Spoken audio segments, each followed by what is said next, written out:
لو كنتم أصحاب بتعاتبوا والعتاب دايما بيجي بين الأصحاب، أصل خلي بالك إن العتاب هو أول خيط لحل مشكلة الخصام. إننا نقعد ونشرح لبعضينا ونتكلم ونشوف فين هي أسباب الخصام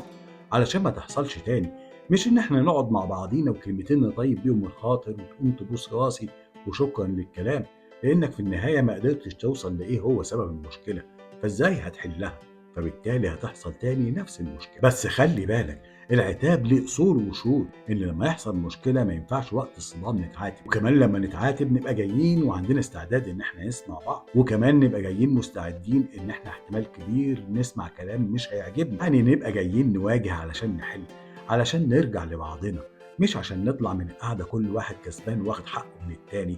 لا، اقعدوا اول باول ودايما تبقوا مصفيين، وتقعدوا تبقوا متعاتبين باحترام وتحافظوا على مشاعر بعض، والهدف في الأول وفي الآخر إن إحنا